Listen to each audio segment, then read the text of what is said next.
ደግሞ በጣም በርካታ ልጆች አሉት። አላህ በቁርአን ላይ ተናግሮለታል። ሰውየው በሱረቱል ሙደሲር ላይ ዘርኒ ወመን ኸለቅቱ ወሒዳ ወጀዐልቱ ለሁ ማለን መምዱዳ ወበኒነ ሹሁዳ ወመሀድቱ ለሁ ተምሂዳ ሱመ የጥመዑ አን አዚድ የተባለው ስለ እርሱ ነው። ይሄ ሰው በጣም እየተከተለ አንተ ዘርህ የተቋረጠ እያለ ሲያስቸግራቸው ነቢ ሰለላሁ ዐለይሂ ወሰለም ምላሽ አይመልሱም ነበር ለሚሰድቧቸው። አዝነው ተሰብረው ጸጥ ነው የሚሉት። መናገር የማይፈልግ ሰው ታቸዋል። ጉልበት አላቸው፣ ነገር ግን ያን ጉልበታቸውን በሰዎች ላይ አይጠቀሙ። ዘወር ብለው አንድ በጥፊ ቢሉት ይወድቅ ነበር። የ40 ሰው ጉልበት ተሰጥተዋል ነቢ ሰለላሁ ዐለይሂ ወሰለም። ወፊ ሪዋየትን ኡኽራ ቁወት 30 ረጁላን። ነገር ግን እንዲህ አይነት ጉልበታቸው እንዲህ አይነት ሰው ላይ አይጠቀሙ። አዝነው ተሰብረው ይሄዳሉ ነቢ ሰለላሁ ዐለይሂ ወሰለም። አላህ ደግሞ ይሄን መሰበራቸውን ያውቃል። ወለቀድ ነዕለሙ አነከ የዲቁ ሰድሩከ ቢማ የቁሉን አላቸው። ሙሐመድ ሆይ በሚናገሩ ንግግር ልብህ እንደሚጨነቅና እንደሚሰብር አውቃለሁኝ ይላቸዋል። የልባቸውን ትርታ ሁሉ ያውቃልና አምላክ። ታዲያ ይህ ሰው እየዞረ እንደዛ እያለ ሲሰድባቸው የእርሱ የራሱን ማንነቱን ዘሩን መናገር አስፈላጊ ሆነና አላህ ስብሐነሁ ወተዓላ የእርሱን ማንነት የዛኔ ነገረው። ምን አለው? ዑቱልን ባዕደ ዛሊከ ዘኒም፣ በዝሙት የመጣ እንደሆነ ነገረው። በዝሙት የመጣ እንደሆነ አላህ ስብሐነሁ ወተዓላ ይህን ሰው ሲነግረው ጊዜ ነቢያችን ሰለላሁ ዐለይሂ ወሰለም ዑቱልን ባዕደ ዛሊከ ዘኒም የሚለውን አንቀጽ ሲቀሩ ጊዜ ሰውየው ቀጥታ እናቱን ፍለጋ ሄደ። ቀጥታ እናቱን ፍለጋ ሄደና እማዬ አላት። ሰውየው ሙሐመድ እንደማይዋሽ ሁላችንም የምናውቀው ነገር ነው አለ። ወሊድ ብኑ ሙጊራ ሙሐመድ በፍጹም እንደማይዋሽ ሁላችንም እናውቃለን። በዝሙት የተወለድኩኝ እንደሆንኩኝ ቁርአን ወርዶለታል። ውሸትም እንዳልሆነ እናውቃለን። ቁርአን አለ ያውቃሉ ከሃዲያኖች። ስለዚህ አባቴን አምጪ አላት። ሙሐመድ አልዋሸህም አለችው። አዎ በዝሙት ነው የወለድኩህ፣ አባት የለህም አለችው። ያ ሰላም! ይህ የነቢዩ ሰለላሁ ዐለይሂ ወሰለም ነቢይነት ትልቅ ማረጋገጫ ነው። ይህ ሰው እስከዛሬ አባት አለ ተብሎ ነበር የሚታመነው። ይሄ አንቀጽ እስኪወርድ ድረስ ታውቃላችሁ። ነቢዩ ሰለላሁ ዐለይሂ ወሰለም ይሄን ሚስጥር ተናገሩ። ከአላህ ዘንድ ካልሆነ በስተቀር ማንም ሊገልጥላቸው አይችልም። እርሳቸውን በእድሜ ይበልጣቸዋል። እርሳቸው ልጅ ናቸው፣ ከሱ የእርሱ ልጆች ናቸው፣ የነቢ ሰለላሁ ዐለይሂ ወሰለም እኩዮች። ስለዚህ ይህንን በሰማ ጊዜ ቀጥታ ሄደና እናቱን ሙሐመድ አይዋሽም አባቴን አምጪ አላት። አልዋሸህም አባቴ የለህም አለችው። በዝሙት ነው የወለድኩህ አለችው። ታዲያ ለዚያ ሰው መናገር አስፈላጊ ሆኖ ስለተገኘ ነው አላህ ሱብሓነሁ ወተዓላ ነቢ ሰለላሁ ዐለይሂ ወሰለምን ዘር የተቋረጠ እያሉ ሲያሳቋቸው ጊዜ ሲያሳዝኗቸው ጊዜ ምን የሚል የቁርአን አንቀጽ እርሳቸውን የሚያጽናና ወረደ። ኢና አዕጠይናከ አልከውሰር ፈሰሊ ሊረቢከ ወንሐር ኢነ ሻኒአከ ሁወል አብተር። ያ ሰላም! ኢና አዕጠይናከ አልከውሰር። አልከውሰር ለሁ معنيان. المعنى الأول يعني نهر في الجنة وهو الحوض. المعنى الثاني أي العطاء الكثير أو النعم الكثيرة. إنا أعطيناك الكوثر مالت أني بركات تتسقى وتشلا تستشهر له محمد أبشر يا شغل. وينم دقمو كوثر مالت بجنة استمي كيني هنا يوم القيامة سويتش بيتاتوتي هنا وهذا يا وهنا مدراوي وهايد الله نبياتنا صلى الله عليه وسلم حوضي مسيرة شهر آنيته كعدد نجوم السماء أحلى من العسل وأنقى من الثلج من شرب منه شربة لم يظمأ بعدها أبدا አሉ። የኔ ሐውድ አሉ። ሐውድ ማለት ሙስሊሞች የሚጠጡበት የሆነ ውሃ ነው። የትንሣኤ ቀን የፍርዱ ቀን እርሱ የኔ ሐውድ አንድ ወር ያስጉዛል አሉ። በፈጣን ፈረሰኛ ጉዞ በጣም ረጅም ነው። በዚያ ላይ ኩባያዎች፣ መጠጫዎች አሉ። በሰማይ ከዋክብቶች ያክል ናቸው ብዛታቸው ብለው ተናገሩ። በጣም በርካታ አሕላ ሚን አልዓሰል አሉ። ከማር የበለጠ የጣፈጠ ነው አሉ። ወአንቃ ሚን አልሰልጅ ከበረዶ የነጻ ነው አሉ። መን ሸሪበ ሚንሁ ሸርበተን ለም የዝመእ ባዕድሃ አበደን አሉ። ከእርሷ አንዲት ጉንጭን የጠጣ የተጎነጨ ከዚያ በኋላ ለዘላለሙ አይጠማም አሉ። ሐታ ጀነት ውስጥ ገብተህ ውሃ እንዳያስፈልግህ የሚያደርግ የሆነ ጥምን ቆራጭ የሆነ ውሃ ነው። እንደ ምድራዊ ውሃ አይደለም። ጠጣህ አይደለ? ለዘላለም አትጠማ። ስለዚህ ያንን ተሰጥተሃል አንተ እያላቸው ነው። ወይንም ደግሞ በርካታን ጸጋ ሰጥቻለሁ እያለች ነው። እና አዕጠይናከ አልከውሰር ፈሰሊ ሊረቢከ ወንሐር። ስለዚህ ጸጋ ከተሰጠ አንድ ሰው ምን ያስፈልጋል? ከእርሱ ጌታውን ማመስገን። ትልቁ ጌታችን አላህን የምናመሰግንበት ደግሞ ስግደት ነው፣ ሶላት መስገድ ነው። ፈሰሊ ሊረቢከ ወንሐር። ይህን ሁሉ ጸጋ ስለሰጠሁህ ለእኔ ለጌታ ለአላህ ስገድ፣ በእኔም ስም ብቻ ሰዋ አላቸው።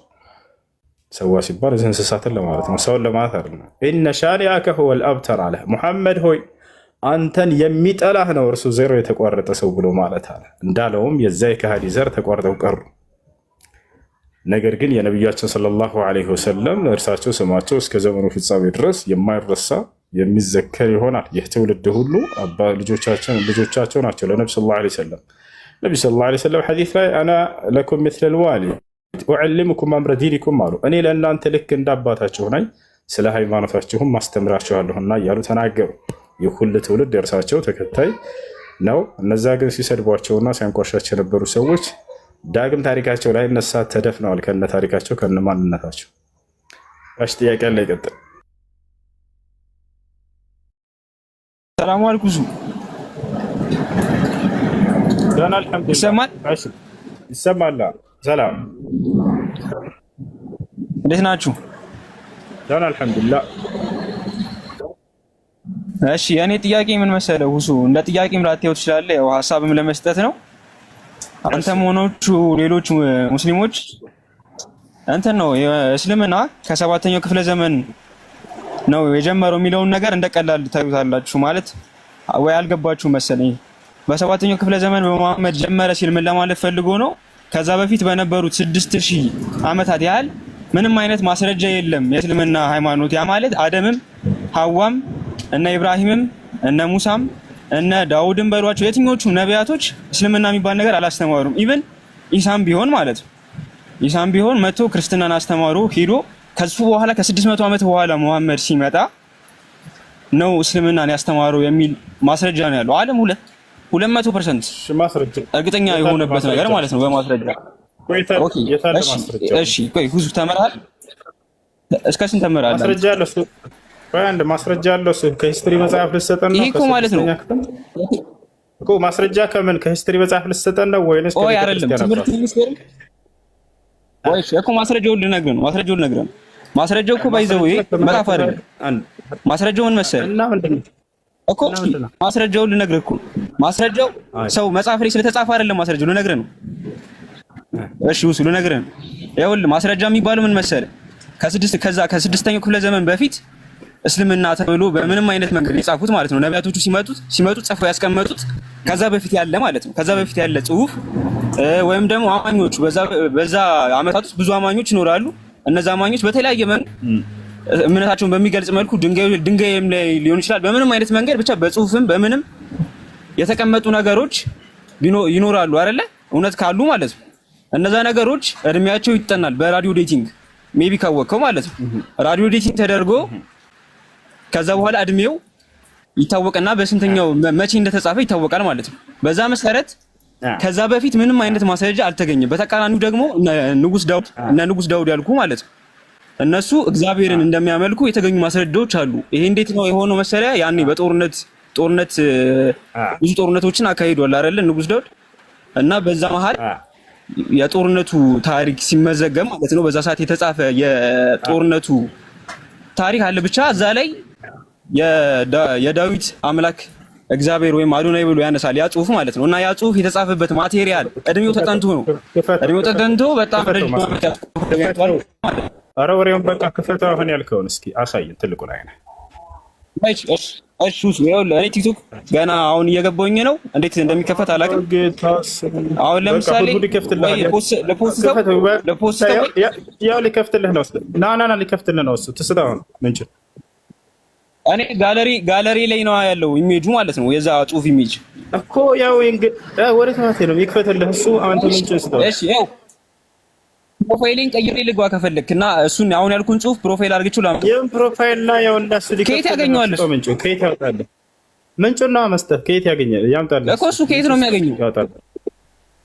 እኔ ከዌብሳይት ላይ ነው ያገኘሁት ያንን ጽሁፍ እኮ የዌብሳይቱን እንትን ንገረውና ከዚህ ያወጣልህ። እሺ እኔ አሁን ስፔሲፊካሊ ዌብሳይቱን አላስተውኩም። ማግኘት ከፈለክ ግን ጀስት ጄሚኒን ብትጠይቃት ትሰጣለች፣ ችግር የለውም። ያንን ጽሁፍ ማግኘት ከፈለክ በጌታ የጄሚኒ ተማሪዎች እኔ ጄሚኒ ላይ አይደለም ያገኘሁት እኮ ሜቢ ካለ ነው ዛሬ ካለ ነው ያልኩት። ሲጀመር ላይኖርም ይችላል። እሺ ታዲያ ሁሉ ባይዘው አንድ ነገር ልንገርህ፣ የኢትዮጵያ ታሪክ መጽሐፍት ማለት ነው። እሺ አዳም በቃ አንዴ ሃይማኖት የምን ሃይማኖት ተከታይ ነህ አንተ? ቆይ አዳምጠኝ። እሺ አንዴ ትምህርት ሚኒስቴር መክሰት ትችላለች እውነት ካልሆነ ማለት ነው። አንተን ሃይማኖት ንገረን። አሁን ሃይማኖት ምንድን ነው እኮ? እሺ መች መለስሽልኝ እሱ ጄሚኒ አይደለም። እሺ እኮ መች መለስሽልኝ ይላል። ማስረጃ የለኝም እያለ ያው ያውጣልህ አልኩት፣ መስጠት አልቻልክም። ከዛ ጀሚኒ ላይ በቃ ሰርች አድርጉልኝ። ረብ ፈጣሪ ለራሳችሁ ዘን ወላሂ ላዚም ራሳችሁን ይሄን ያክል አታደድቧት እንጂ ምንድን ነው? ሰው እኮ ናችሁ። አይምሮ ለምድር የተሰጣችሁ ዝም ብሎ በነፃ አንዳንድ ጭንቅላቶች አሉ የፀጉር ቤት ተንዶ ሰሪ እንጂ ሌላ ምንም የማይጠቀምባቸው የሆኑ ከነዚህ አትሆኑ። አይምሯቸውን ተጠቀሙ እንጂ ማስረጃ ጀሚኒ ላይ ተመልከት። ሄደ እኮ ስሙ ታሪኩ ነው። እግዚአብሔርን አምልኳል ዳዊት አላለም። ታሪኩ ነው ስሙ። አይ አላህ መስጠት። እሺ የማንሰማው የለም ዘንድሮ። ከዛ ድረስ ሁላችንም ታብታብ እናርግሽ ኢንሻአላህ። እና የውሱ ደግሞ ላይቭ በጣም ብዙ ሰው ጋር እየደረሰ አይደለም። በነገራችን ላይ ላይቭ ሲገባ አይታየም። ይሄ ማለት ደግሞ ኮፒ ሊንክ ይፈልጋል ማለት ነው። እና ሁላችንም በቃ ስራችን መሆን ያለበት ኮፒ ሊንክ እንዲደረግ ሁላችንም እየገባን እንትሩን እነካለን። አንዴ ላሳያችሁና ኢንሻአላህ አንዴ ላሳያችሁና እንዴት እንደምታረጉ። እሺ ቆይ ልሸፈን እንዴ ሶሪ።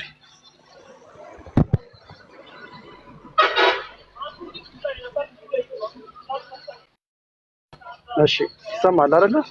አንዴ የሁሱ ፕሮፋይል ስትነኩት እንደዚህ ያመጣላችኋል አይደለ? ፕሮፋይሉን ስትነኩት ከዛ በኋላ እዚህ ጋር የሁሱ ፎቶ ያለበትን አንዴ ጫን ብላችሁ ትይዙታላችሁ።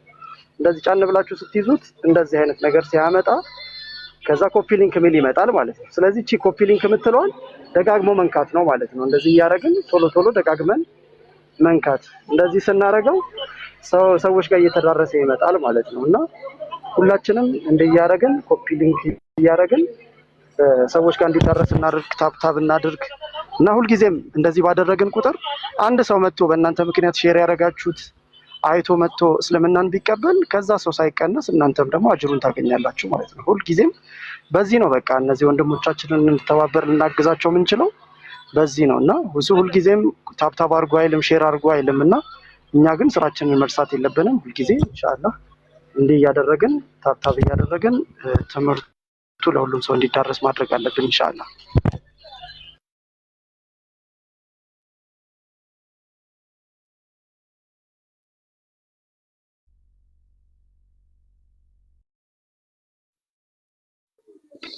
ሰላም ነው።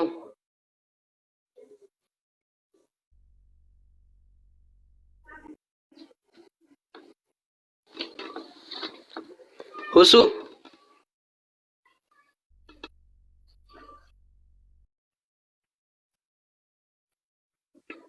ጥያቄ ነበረኝ።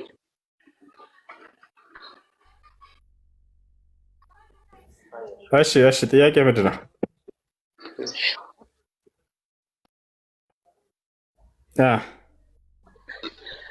ሐዲስ ያለ ነው ወይስ አይደለም? ሐዲስ መልእክቱ ከአላህ ስብሐነሁ ወተዓላ ዘንድ ነው የመጣው። ነቢያችን ሰለላሁ ዐለይሂ ወሰለም ናቸው ግን እንዲናገሩት የተደረገው። ከአላህ ነው የመጣው እና የአላህ ቃል ነው ወይስ አይደለም? ከራሳቸው ነው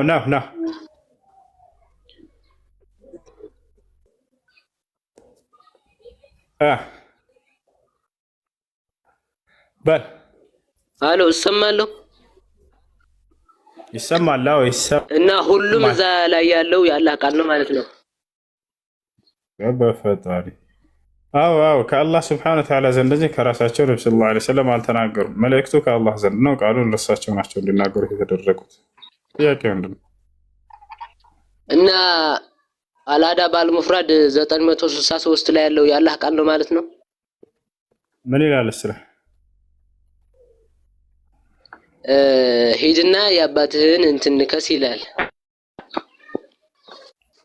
እሺ ምን ይላል እዛ ላይ? ሂድና የአባትህን ንከስ ትከፍትልናለህ አንዴ? አዎ ብልስ ነው የሚለው። እኔ ሁለተኛ ስልክ የለኝም፣ ራስ ብትከፈው አሪፍ ነው። ላስረዳሽ። ለማንኛውም ነቢያችን ሰለላሁ ዐለይሂ ወሰለም እዚያ ቦታ ላይ ቅኔያዊ ንግግር እየተናገሩ ነው። እንዲህ ብሎ የተናገራቸውን ሰው በጃሂልያ ወይም ደግሞ ዘረኝነትን ይዘው ለመጡ ሰዎች የተሰጠ የሆነ ምላሽ ነው እሱ። ያን ቃል እኛ ሁልጊዜ እያነሳን የምንናገር አይደለም። ነገር ግን ሂደህ ንከስ ሲባል ጊዜ ሰውየው ሂዶ የአባቱን ብልት እንዲነክስ እያዘዘው አይደለም።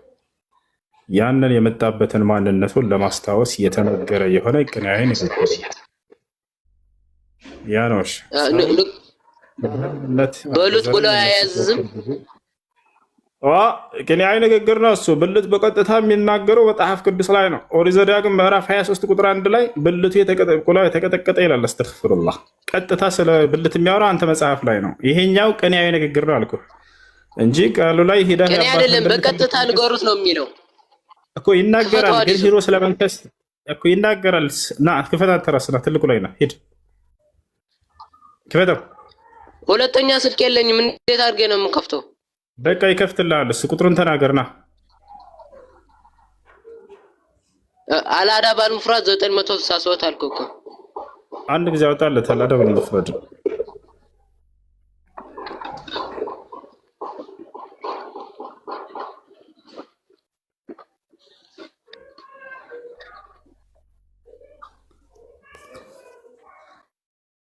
من تعزى بعزاء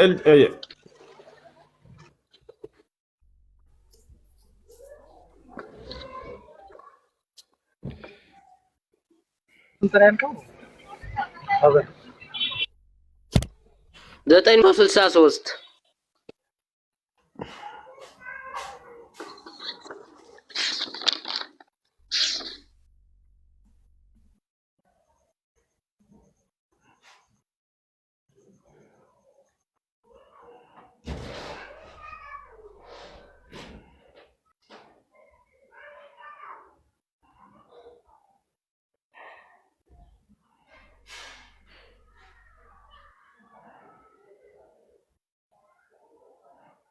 እሺ ያው ቀጥል። አሁን አስረዳን።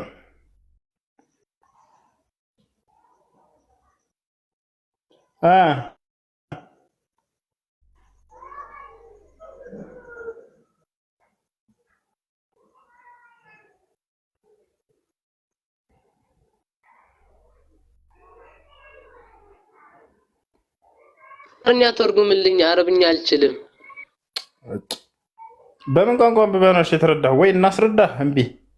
እዚህ ጋር ንግግር ነው። ሄዶ ብልት ስለመንከስ ሳይሆን አይደለም፣ በግልጽ ተናገሩት ነው እኮ የሚለው እኮ። በሉት ነው የሚለው አይደለ? ይሄ እንጂ ሄዶ የአባትን ብልት ስለመንከስ በግልጽ ነው የምትለው። አዎ በግልጽ ነው የምንለው። ስለ ንግግር ነው የሚያወራው እንጂ ሄዶ ስለ ቀጥታ ብልትን ስለመንከስ አይደለም።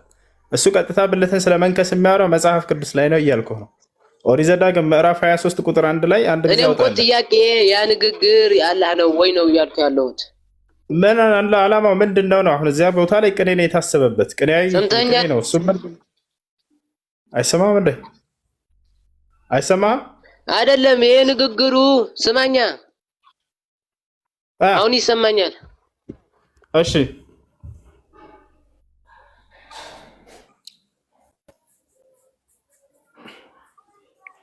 ምንድነው የከፈትከው አሁን? ያ አንብበው። ምን ይላል? እና ምንድነው ይሄ አሁን? ምን ችግር አለው? ይሄ ቀጥታ ስለ ብልት ነው አይደለም የሚያወራው? ቀጥታ አነበበት። አዎ ያ ግን እንደዚህ አይደለም እያልኩህ ነው። ያ የሚያወራው ቀጥታ ሄዶ ብልት ስለመንከስ ሳይሆን አንብበው። እሺ እና ችግር ከሌለ ትነግረናለህ። አንብበው። ምን ይላል?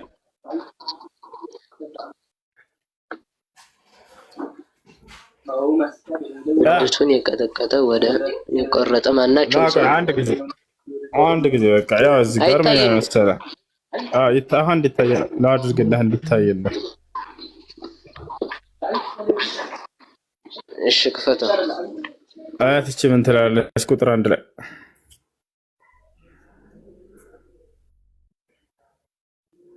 ድምፅን ከፈል። ሚዩትን አንሳ።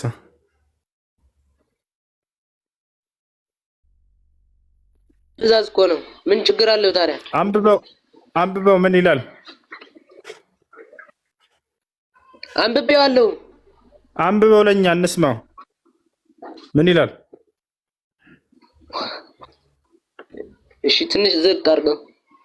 ያ ቆላው የቀጠቀጠ ብልቱንም የቆረጠ ወደ እግዚአብሔር ጉባኤ አይግባ ነው እኮ የሚለው።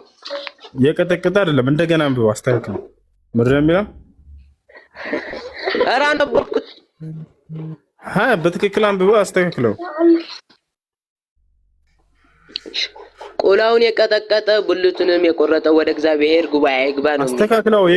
የቀጠቀጠ አይደለም የሚለው አስተካክልና እንደገና አንብበው። ቆላውን የተቀጠቀጠ ብልቱንም የቆረጠ ወደ እግዚአብሔር ጉባኤ አይግባ። ምን ለማለት ተፈር? በቀጥታ የሰው ልጅን ብልት ነው አይደል እያወራ ያለው? እሞ ትእዛዝ እኮ ነው ይሄ።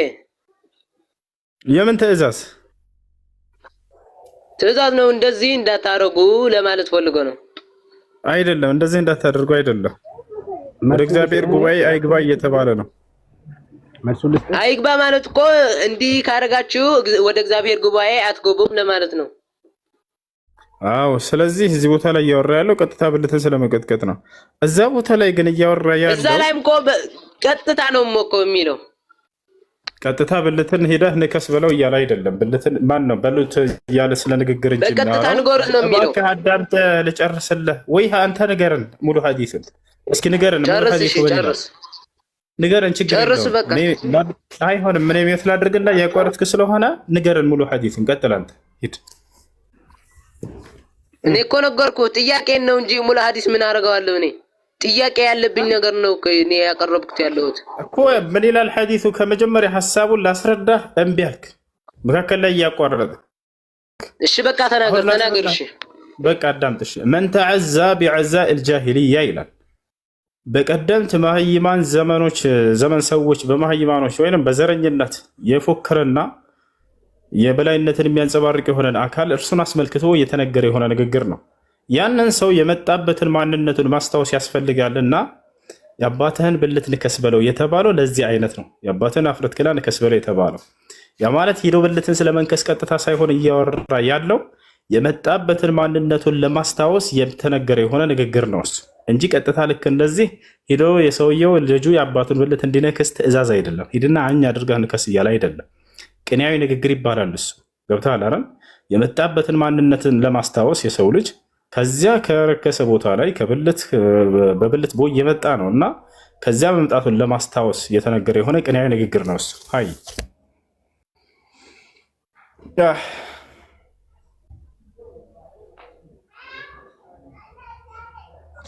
ልቀጥል። ቀጥል። እና የኔ ጥያቄ እኮ አላህ ነው የተናገረው እሱን ንግግር ወይስ ማን ነው ያልከው? ነቢያችን ሰለላሁ ዐለይሂ ወሰለም ናቸው የተናገሩት። መልእክቱ ከአላህ ሱብሓነሁ ወተዓላ ዘንድ ነው የመጣው። ችግሩ ምንድን ነው? ችግሩማ አምላክ እንደዚህ ብለው ይናገራል ወይ ነው ያልከው? ስድብ ስለሆነ እንደዚህ ብለው ይሳደባል ወይ? ስድብ አይደለም። እሱ የመጣበትን ለማስታወስ ነው። ዘለቃም ለአምሳኛ ጊዜ ንገረን። ስድብ አይደለም። ስድብ በኢስላም አይፈቀድም። ምንድነው እሱ? ለመሀይማን ዘመን ሰዎች በዘረኝነት ለፎከሩና የበላይነትን ላንጸባረቁ ሰዎች ከየት እንደመጡ ለማስታወስ የተነገረ ቅኔያዊ ንግግር ነው እሱ እንጂ ስድብ አይደለም። ስድብ ያለው ሌላ ቦታ ነው። እሱን ላሳየው ወይ? እጅ አዳምጥ ደንቆሮ። አትሰማም? ኧረ እየሰማሁ ነው። ምንድነው የምትሳደበው ታዲያ? አይዋ ምንድነው የምትሳደበው የሚለውን ቃል መስማት ፈልጌ ነው ከይቅርታ ጋር። ኢየሱስ ደንቆሮ ስላለ ላስረዳው ነው። ስለዚህ ስድብ ነው ደንቆሮ ማለት አይደለ? ደንቆሮ ፈልጌ አይደለም፣ ግን ስድብ ነው። መጀመሪያ ራሱ እኮ በእዝምና መስደብ አይቻልም ብለኝ ነበር።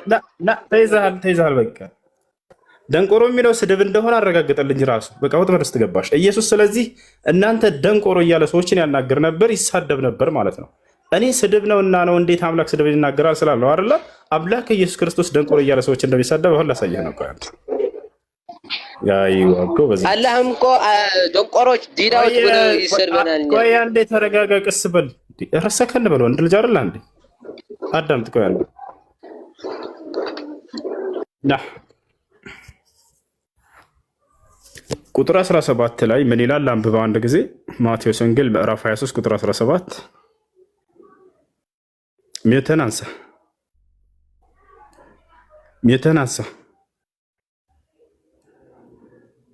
ሚተን አንሳ ኦኬ ተጋርገው ወደ 17 ያሽ እናንተ ደንቆሮች እውሮች። ኦኬ ያነበው ማን ነው ይሄን እየተናገረ ያለው? እውሮች ማንናቸው ይገልጻል። ማን ነው ይሄን እየተናገረ ያለው? እናንተ ደንቆሮች ነው። እንዴ ማን ነው? ያው ኢየሱስ ክርስቶስ ነው። ኢየሱስ ክርስቶስ እናንተ ደንቆሮች አላቸው። ስለዚህ አምላክ ተሳዳቢ ነበር ማለት ነው።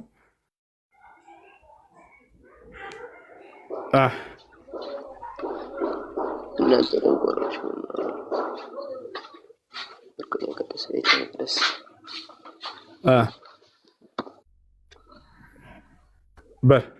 ስለዚህ አምላክ ተሳዳቢ ነበር። አምላክ እንዴት ይሄን ስማኝ፣ ይሄ ንግግር ከኢየሱስ መሆኑ ምን ማስረጃ አለ? ያው እያስተማራቸው ነው ኢየሱስ ክርስቶስ። ያ ከላይ ጀምሮ አዶን ስትመጣ ጊዜ ኢየሱስ ክርስቶስ እያስተማራቸው ነው። ያውና ምን ይላቸዋል? አባታችሁ አንድ እርሱ የሰማይ ነውና በምድር ማንንም አባት አትበሉ።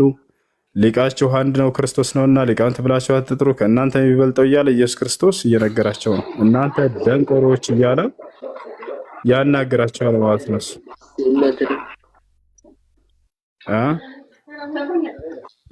እና ይሄ እኮ ትርጉም አለው። ስድብ ትርጉም አለው። ደንቆሮ ስለቀደም ስድብ ትርጉም አለው አይደለም። የኛ መጽሐፍ ቅዱስ ይተነተናል። ስማኝ እሺ ማለቴ የኛ መጽሐፍ ቅዱስ ትርጉም አለው። ኧረ ተው አንተ ሰይጣን ነህ። የእናንተ ግን ግልጽ። ኧረ ስማኝ ሰይጣን ነህ አንተ። ተው እባክህ። ግልጽ ስለሆነ አላህም ለኛ ደንቆሮች ዲዳዎች ብሎ ይሰድበናል። ቆይ አንዴ፣ አንተ ሰይጣን ነህ አይደለህም? ሰይጣን በጣም ይገርማል። እኔ አይደለሁም አላህ ነው ከፍጥሮች ሁሉ መጥፎ እያለ ነው ያለው። ኢየሱስ ክርስቶስ ሰይጣን እያለ ሰዎችን ይሳደብ ነበር። አሁንም ልጨምርልሽ ብዬ ነው ሰይጣን ያልኩሽ። ሰይጣን ልልሽ ፈልጌ አይደለም፣ ሰው ነሽ አንቺ። ጴጥሮስ ሰይጣን ነው አይደለም? የተነሳ አንድ ጊዜ አይደለም። በጣም ጥሩ። ኢየሱስ ክርስቶስ ግን አንተ ሰይጣን ብሎታል ጴጥሮስን። አንተ ያለ እስካሳየኝ ያሳያል። አብስር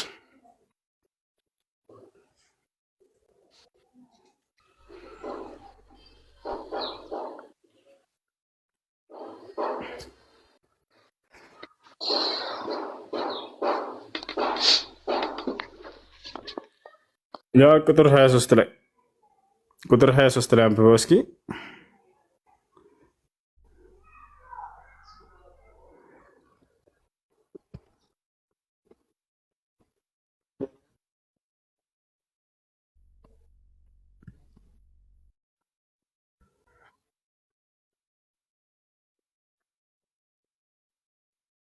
ያ ጴጥሮስን አንተ ሰይጣን አለው። ምን ትላለህ?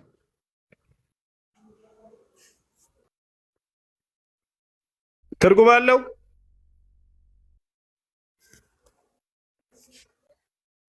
በለው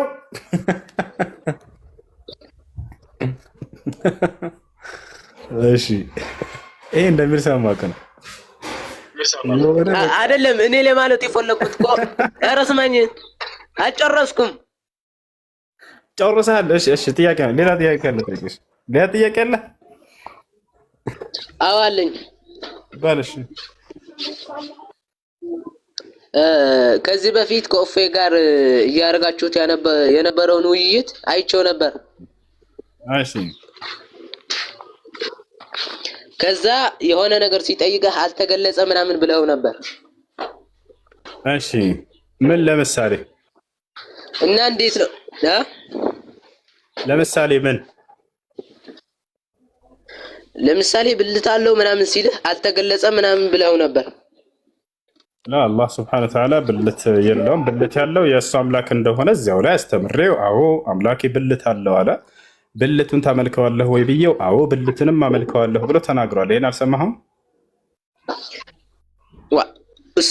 እሱማ በስጋ ስለተገለጠ ግድን የባሪያውን መልክ ይዞ ስለመጣ አንተ አሁን እንድታስረዳኝ ሳይሆን እሱ የመለሰውን መልስ ነው የፈለግኩት። አሁን እሱን ስላነሳህ ማለት ነው። ባታነሳን ትዝ አይለኝም ነበር። እሱ የዛኔ አምላክህ ብልት አለው ወይ ስለው ጊዜ አዎ አምላኬ ብልት አለው ብሎ መልሷል አይደለ? አዎ መልሷል። እኔም እኮ እንደሱ ነው የማምነው። በላ እንደ ቆይ አንተ መልስ አይደል? እኔም እንደሱ ነው የማምነው። አዳምጥ። አምላኬ ብልት አለው አምላኬ ብልት አለው ወይ ስለው ብልትን ታመልከዋለህ ወይ ስለው አዎ ብልቱን አመልከዋለሁ ብሏል አይደለ?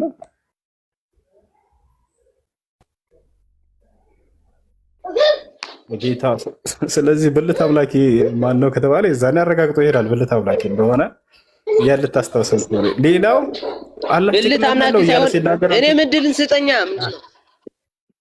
አሽሻው ራስ እንደዛ ሳይሆን በስጋ ስለተገለጠ ግድን የባሪያው መልክ ስለያዘ ሁሉን የሰውን አካል ቆርጦ እንትን ማድረግ አለበት እና ብልት አለው ሲባል ምንም የሚከብድ ነገር አይደለም።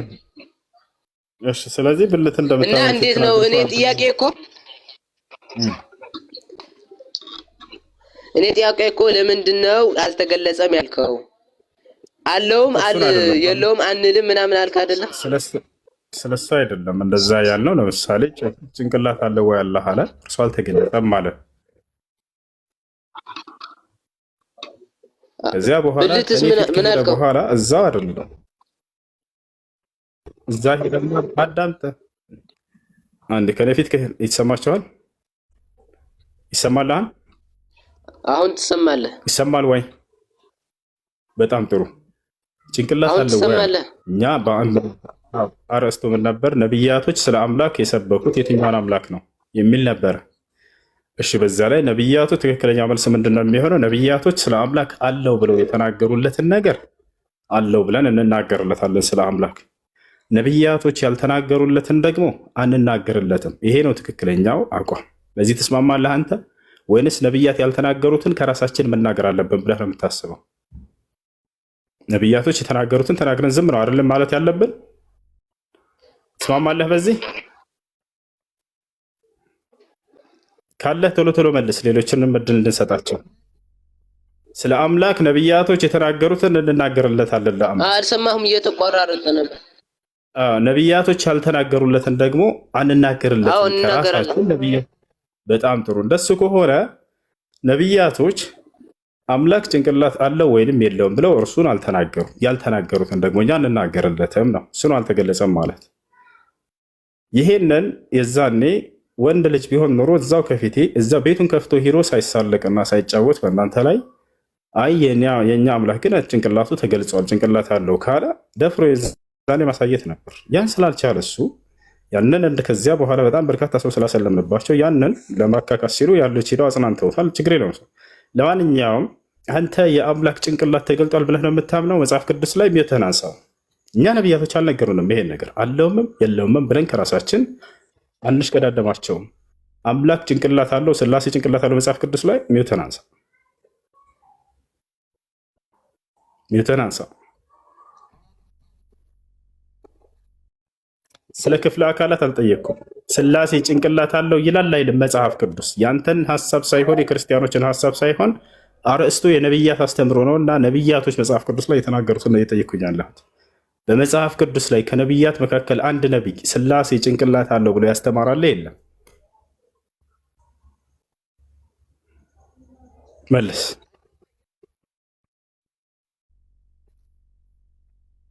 ማስረጃ ስጠን። እንደሱ ከሆነ በጣም ጥሩ። እሺ ለአምላክ ክፍለ አካል አይሰጠውም፣ ከተሰጠው ፍጡር ነው ማለት ነው ብሎናል መጽሐፍ ቅዱስ ላይ እንመለከት።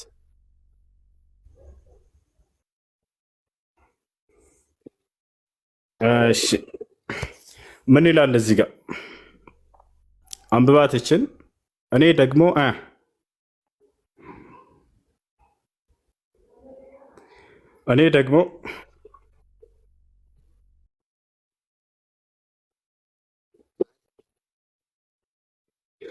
በእጅ አጨበጭባለሁ የሚለው ማን ነው?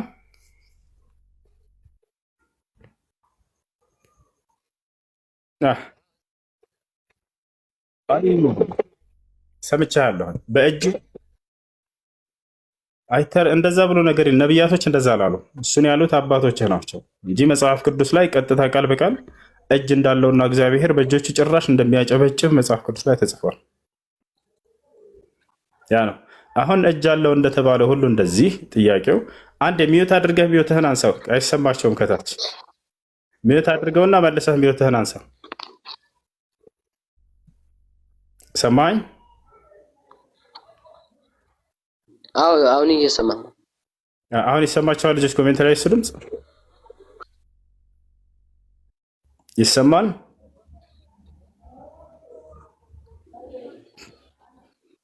መልካም ከተሰማ አሁን እግዚአብሔር እጅ እንዳለው አይተሃል አይደለ? እጅ አለኝ በእጆች አጨበጭባለሁ ብሏል አይደለ?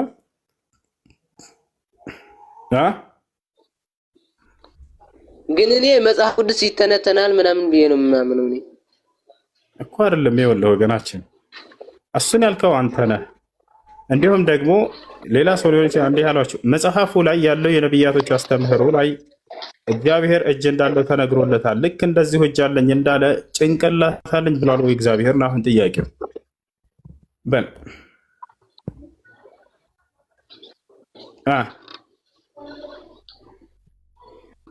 እየጠበቅኩህ ነው። እሰማለሁ። አዎ ይሰማል። ጭንቅላት አለ ብሎ ተናግሯል እግዚአብሔር።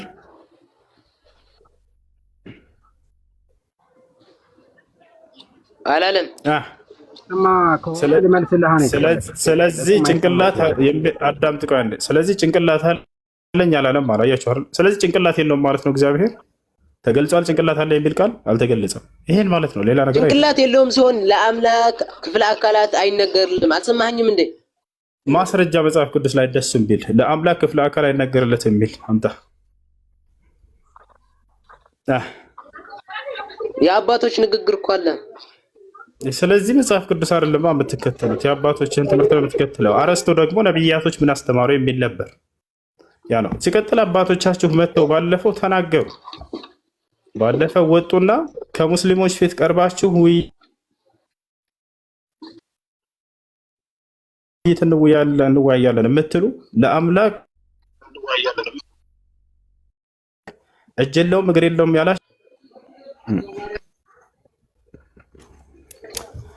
እሺ ነው። እሺ የአባቶቻቸውን ንግግር የ18 እሺ ትቀጥላለች። ለመጨረሻ ጊዜ እኛ መጽሐፍ ቅዱስ ብቻ ሳይሆን የአባቶቻችንን ትምህርትም ነው የምንከተለው ብለሃል አይደለ?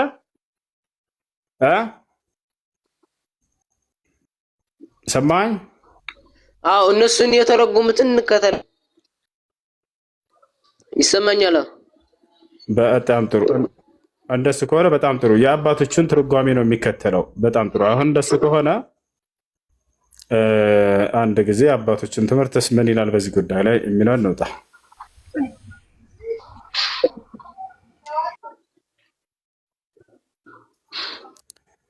ያውና መጽሐፈ ሜላድ ምዕራፍ 10 ላይ ተመልከት፣ ይታያል። አሁን እዚህ ጋር 318ዎቹ ሊቃውንቶች ያረጋገጡት አባቶችህ የተናገሩትን ነው ያመጣሁልህ። በደንብ ተመልከት፣ ይታያል። የ318ቱ ሊቃውንቶች ስለ አምላክ ክፍለ አካላት የተናገሩት በአዳም ላይ ያለው መልክ ሁሉ በአብና በወልድ በመንፈስ ቅዱስም ላይ አለ ይላሉ። ራስም ቢሆን ገጽም ቢሆን ጆሮዎችና ዓይኖችም ቢሆኑ አፍንጫና ከንፈርም ቢሆን። ስለዚህ ገው አብ ወልድ መንፈስ ቅዱስ አፍንጫና ከንፈር አላቸው።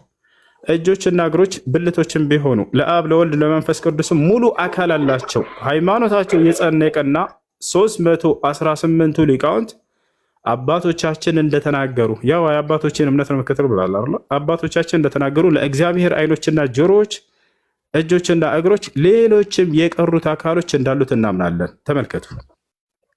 ወልድ ችግር የለውም በስጋ ስለተገለጠ ብለው ስለሚያምኑ፣ ጭራሽ አብና መንፈስ ቅዱስ አካላት አላቸው እንደ ወልድ አይነት እንዳንተ እንደኔ ያ ሙሉ አካል ብልት ሳይቀር ማለት ነው። ተመልከት። ምን ትላለህ? ትቀበላለህ ይሄን ወይንስ ይሄንም ትክዳለህ? መጽሐፍ ተቀባይነት አለው? አዎ መጽሐፍ ሜላድ በደንብ አድርጎ ተቀባይነት አለው።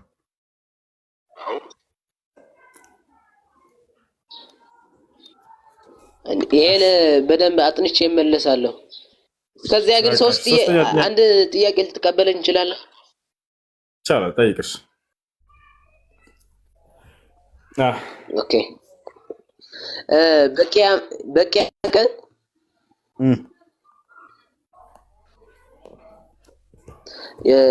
ቁርአን ያላህ ቃል የገረጣ ሰው ሆኖ ይመጣል ምናምን የሚል ሐዲስ አለ።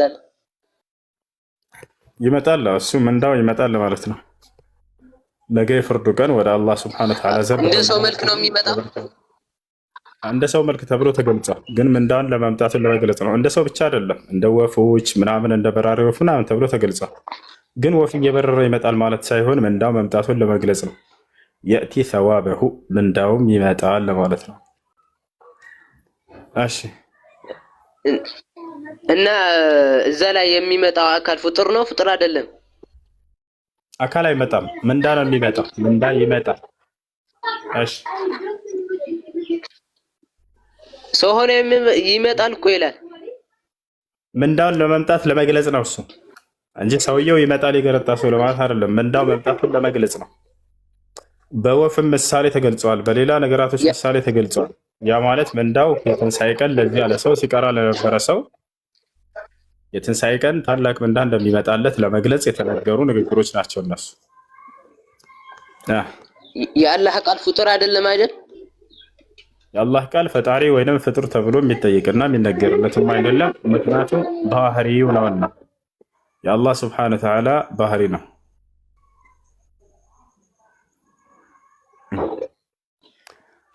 እሺ እናንተ የእግዚአብሔር ቃል ፈጣሪ ነው ብለህ ታምናለህ?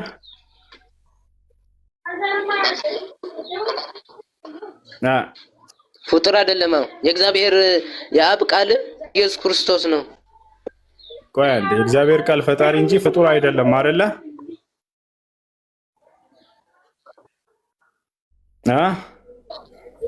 አዎ ፍጡር አይደለም። በጣም ጥሩ። መጽሐፍ ቅዱስ የእግዚአብሔር ቃል ነው አይደለም? መጽሐፍ ቅዱስ የእግዚአብሔር ቃል ነው አይደለም?